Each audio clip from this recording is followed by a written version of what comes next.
Welcome back friends. So, we were looking at simple process in quantum relativistic quantum field, we can call them as field theories, but as of now we are not using the full field theory and relativistic quantum mechanics because we are still using the quantum mechanical language.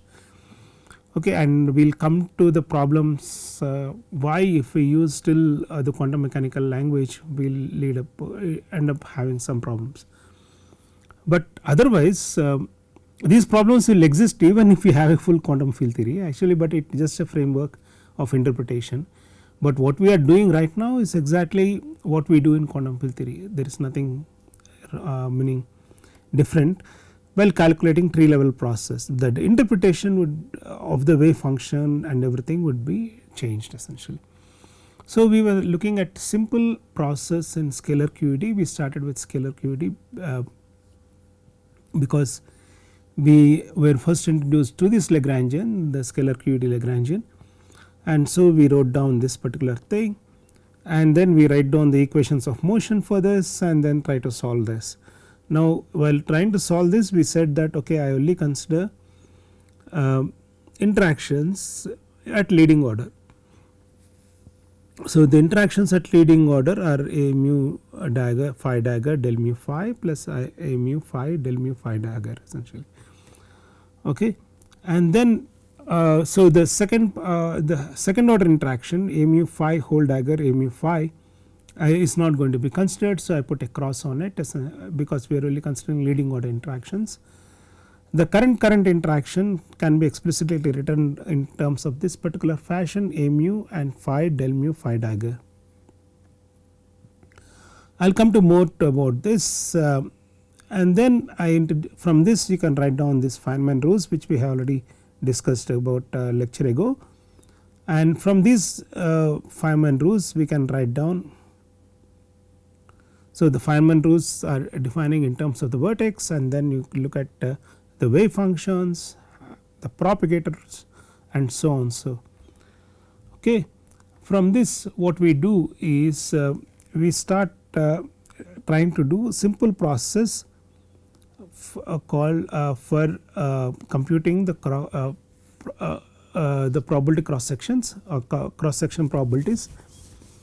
The simplest process we thought of are pi plus pi minus going to pi plus pi minus. You see that you have a pion coming inside and a pion anti pion coming inside. You see this the arrow is always consistent. The arrow lines should always be, they should not be conflict within the arrows. The arrows indicate charge of these things and then Q is the propagator momentum P1 P2 P3 P4. Okay, I reverse the time direction, I made it into horizontal here, just have a look at it. So, this is called an S channel process in which the two momenta incoming momenta add up to give you the final state. So, this is also called the annihilation diagram.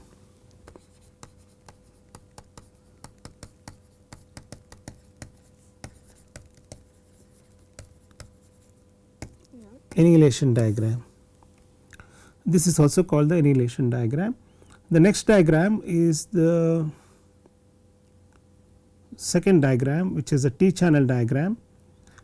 So, this is called a scattering diagram. A pion minus comes in and goes out, a pi plus comes in and goes out, this is called a scattering diagram.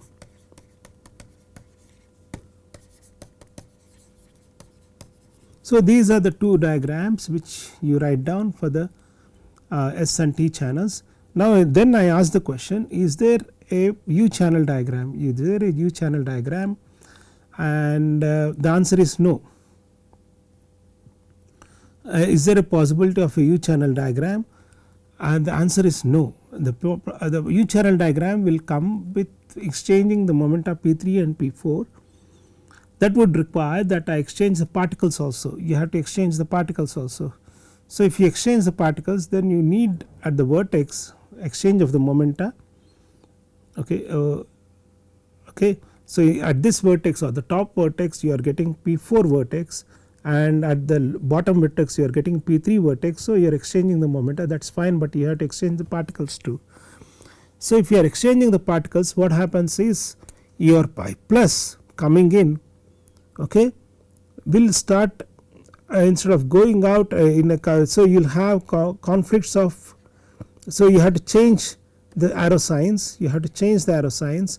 That means you have a pi plus coming in and a pi minus in the opposite direction, which violates charge current interactions, essentially which violates the charge.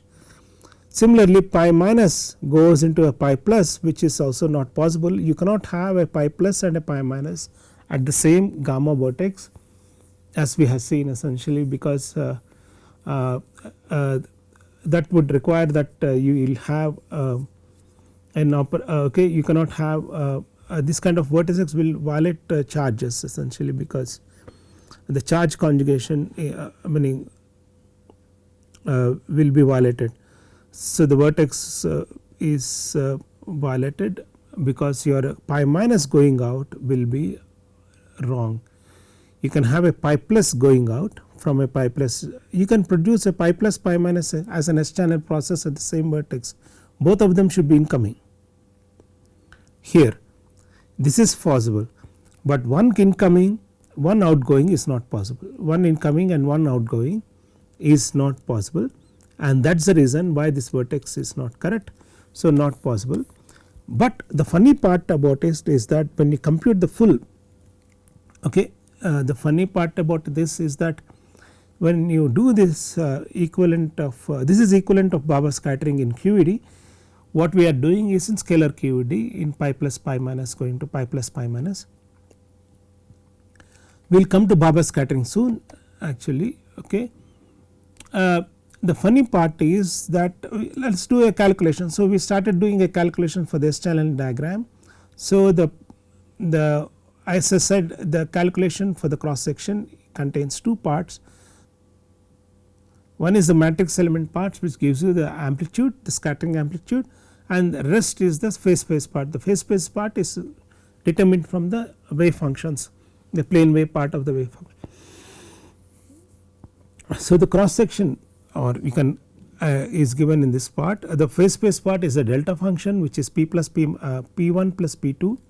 I will write it correctly, meaning I write it correctly only, but more visibly p1 plus p2 minus p3 minus p4 times mod m square. Essentially mod m square is nothing but the matrix element or the scattering amplitude square, which gives you the phase space factor, which gives you the scattering amplitudes factor and times the phase space factor.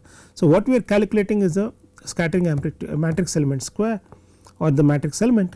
So this matrix element itself is dependent only on the momenta, because these momenta end up coming in because the vertex in this particular case is a momentum dependent vertex. The okay, it gives you okay. Now the funny part is that when you do sum of all the diagrams, in this case with the S channel and the T channel, you can express the total amplitude, the total cross section in terms of ST and U in Babar scattering.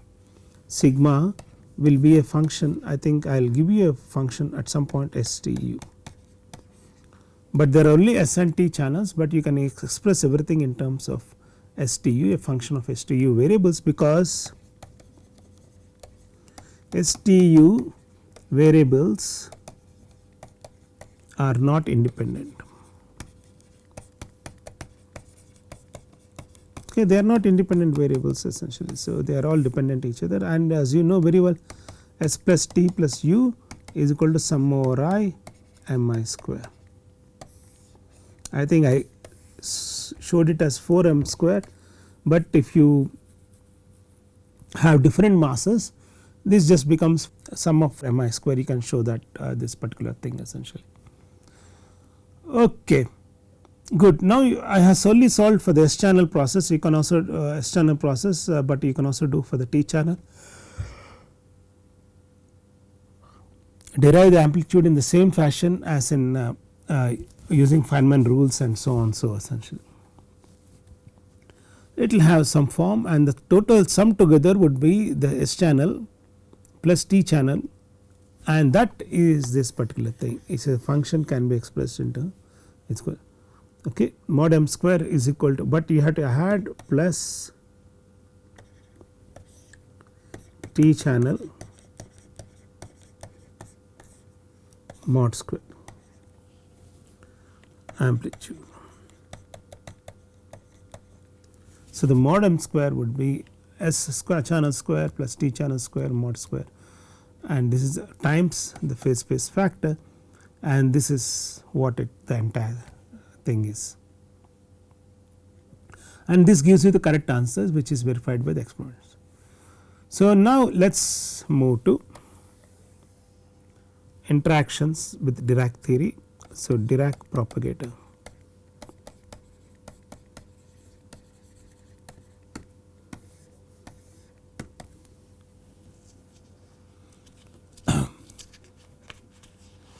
So far the simple example we have considered is from Dirac equation, from the Klein-Gordon equation and the Klein-Gordon propagator. Now let us move to the Dirac propagator essentially. Now as you well know, what is the Dirac propagator? The Dirac propagator is nothing but the propagator which satisfies the Green's function, which satisfies the Dirac equation with a delta function source, essentially the propagator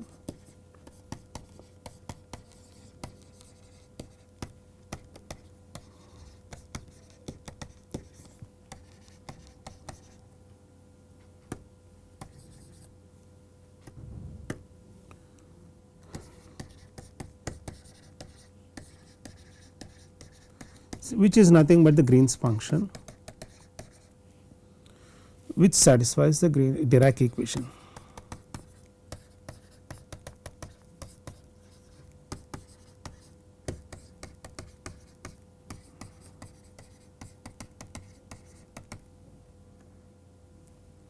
So this is I del slash minus m SF x minus y is equal to unit matrix times delta power 4 x minus y. Okay. Now there are many things, interesting things here essentially. Now unlike the previous case, this matrix, it is a matrix equation. Remember that this is also a matrix equation. So the propagator is also a matrix. The Dirac equation is a matrix equation. Say matrix equation, and the propagator is also a matrix which is inverse of the equation, inverse of the Dirac equation matrix. How do I say that? It is obvious that this is nothing but 1 by del slash minus m, because SF times this should give me 1 on the right hand side essentially, which is with a delta function source. Okay, it is nothing but it's also matrix essentially. So with this I can write SF x minus y, the Bobertum space S of p e power minus p x minus y. So we need to know, we do the same steps, delta function is equal to, and so we have developed an algorithm how to derive the propagators, right. What we do, we express the wave functions in terms of this momentum space Fourier modes, and we express the delta function in terms of Fourier modes.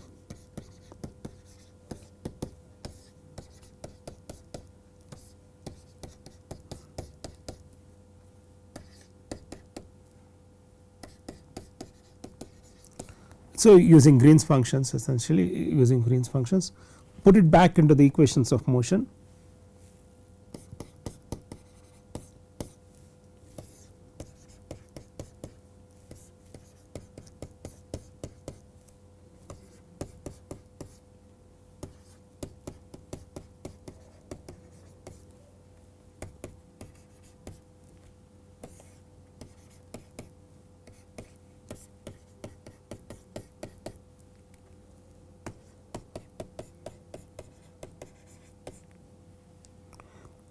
Okay. Now with this you can write down what this is d slash minus m p I del slash minus m I have written in terms of p. So with this I get the form simply that p slash minus m s of p is equal to 1. Can read out from easily from here that p slash minus m s of p is equal to 1. Okay. So this is what I get. This is what I was saying you that the propagator is nothing but the inverse of the equation of motion essentially. So s of p is equal to 1 by p slash minus m, or you can express it as p slash plus m by p square minus m square.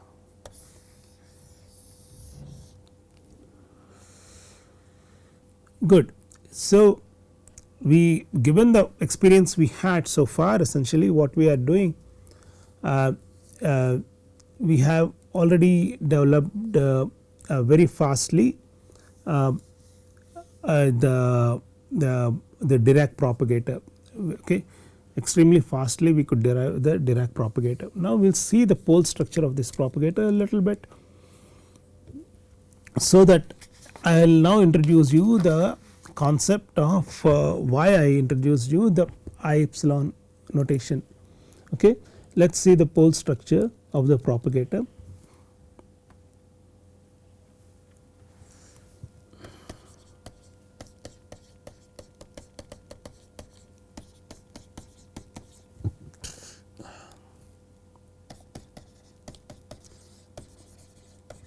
Before that, just to complete the calculation, I will just write down the position space propagator is given by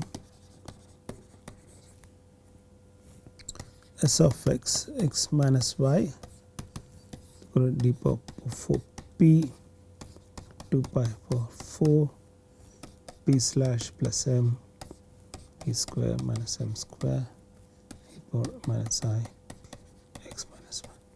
Okay. This is the position space propagator. Now let us look at the pole structure essentially. What is it? What is the pole structure of the propagator?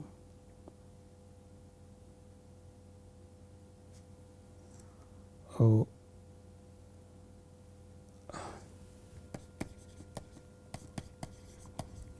I am unable to keep the equation in this slide of the propagator.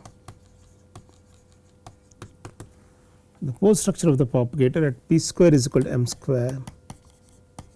There is a pole at p0 is equal to plus minus root of p bar square plus m square is equal to plus minus e. So where is the pole coming in? Whenever p0 takes to the energy of the plus minus E essentially, which satisfies the on shell. So whenever the momentum or the energy of the particle is at the on shell when it means that its energy and momentum are on shell, that means you are hitting a pole. The propagator hits a pole essentially, the propagator hits a pole. Now if you plot, okay, so now the I epsilon prescription is in such a way that if you plot it with respect to this p0, if you plot it with respect to the p0, okay, the p0 plane essentially imaginary and real part of the p0 at the energy point, okay, in the P0 plane. P0 is nothing but the energy in the imaginary axis. The way you close the contour, you close the contour is for the positive energies, for the positive, if this is the pole, essentially if this is the pole and this is the pole here, if this is a pole, the poles lie on the real axis, essentially the poles lie on the real axis. So what you do is you take a small plus I epsilon and a minus I epsilon on this, and for the positive energies, so as to make a proper interpretation, you close the contour on the upper half plane, positive energies, particles, and where it is well defined, meaning that means the propagator just vanishes on at very large r and everything, essentially it has a very well defined essentially. And for negative energies you close it at the lower half plane,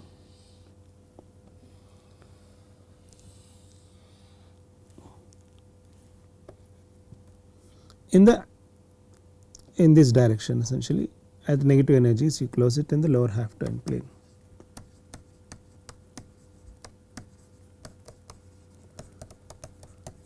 Such that the propagator is well defined. For this reason, this is called the Feynman prescription.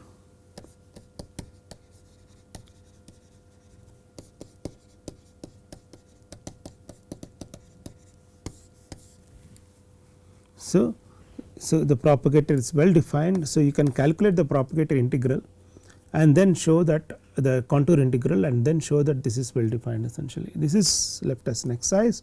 So for this thing you write down SF of P is equal to P slash plus M by P square minus M square plus I epsilon. Plus I epsilon, this I epsilon has the meaning, that you close the contour for the positive energies in the upper half plane, and for the negative energies particles, so in the lower half plane. With this prescription, this is a part of the Feynman prescription of dealing with antiparticles, and so the propagator becomes well defined for both positive energies and negative energies, well defined for both the fermion propagator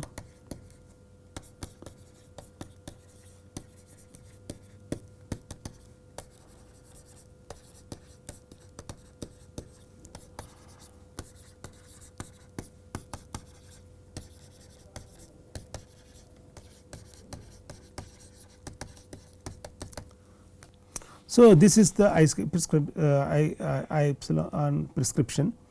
Now you can actually calculate the propagator, the contour integral, and so show that this is actually well defined. Actually you can actually calculate the contour integral in P0 plane. You can take this integral which I have written here at the poles, take this integral, calculate it in the P0 plane and then calculate it accurately, write it down in terms of P0 and P bar integrals, and then you can show that it is extremely well defined and everything works out very well essentially. Now you remember that we wrote down the completeness relations,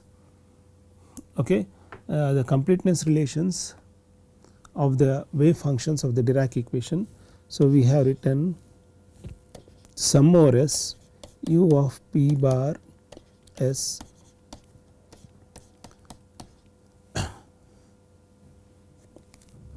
S prime, maybe I should call it as S prime, is equal to P slash plus M by 2m.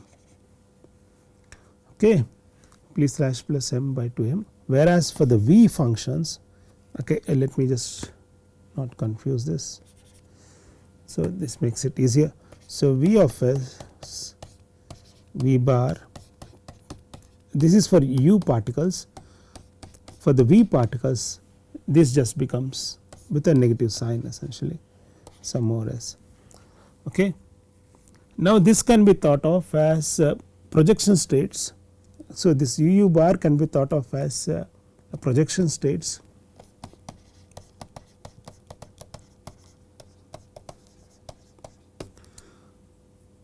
for positive energy particles.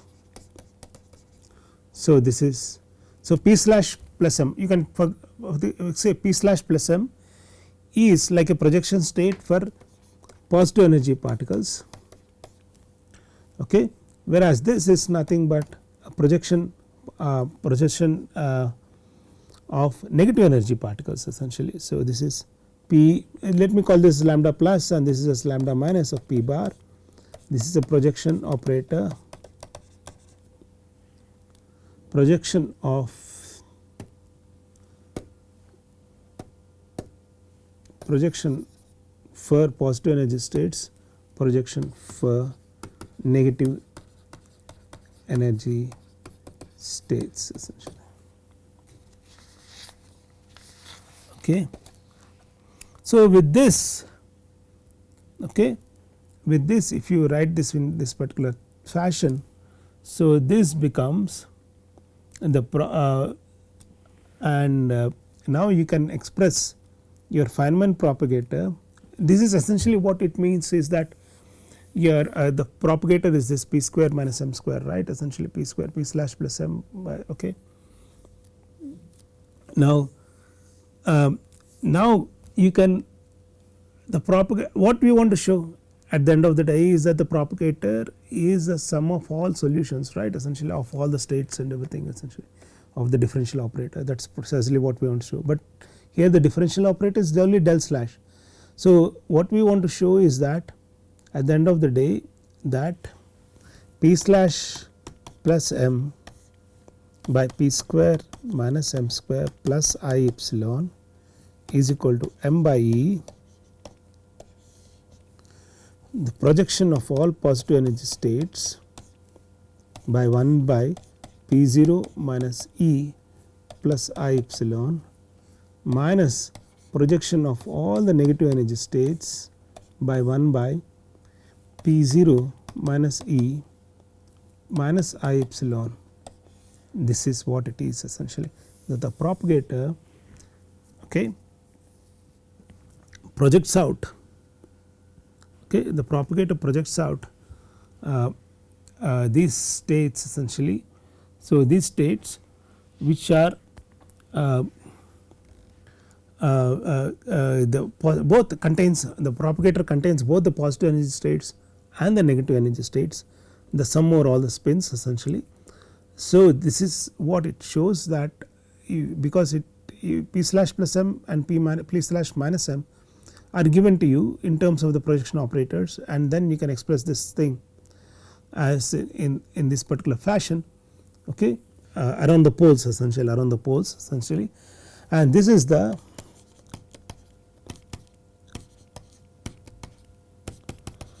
Feynman propagator and its identity. Now you can show that this is the same as this, okay. So this is the same as this, because P slash plus M, if you multiply on both sides, this gives me P square P slash plus M times P slash minus M is this one.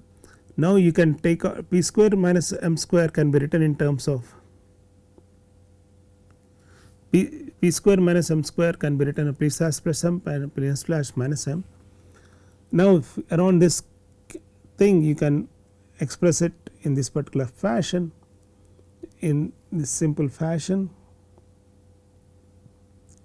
this is you can show that this can be expressed in this particular fraction in terms of the projection of the states, essentially it is nothing but positive energy states times the negative energy states, essentially times the negative energy states.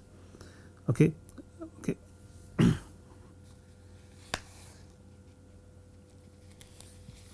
So which tells you that the propagator contains both the positive energy states and the negative energy states, and this should clear off most of the questions which we had earlier, essentially. Okay. Now with this, before going further, I will just write down some more formalism called something called the Dyson formalism, and the Dyson formalism which I started yesterday with the Klein-Gordon equation, but then I stepped back saying that I want to do some simple process first, and then okay. But anyway, let's okay, let me try to do the Dyson equation. What is the Dyson equation? So what is a propagator?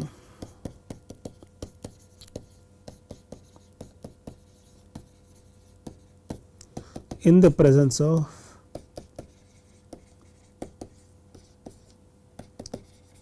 interactions.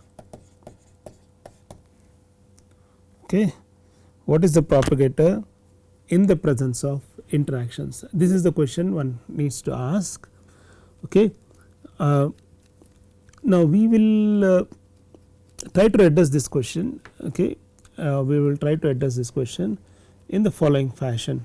So we will start with writing the interaction Lagrangian with the Hamilton with the Dirac equation, and then try to solve it for the propagator equation. So we take the Dirac equation with interactions and then try to solve it using the Green's functions methods, and then we will try to see what is the situation, what is the propagator. This will lead to some equation called the Dyson equation, which we will come to see in the next class, essentially. Okay. I will stop here, and then we will continue in the coming lecture learning about what happens in the presence of interactions to the propagator and to the wave function, and then we will start seeing some simple process, and then the need for renormalization is the thing which we will be seeing essentially. What is the concept of renormalization? Okay. Let me stop here, and thank you very much.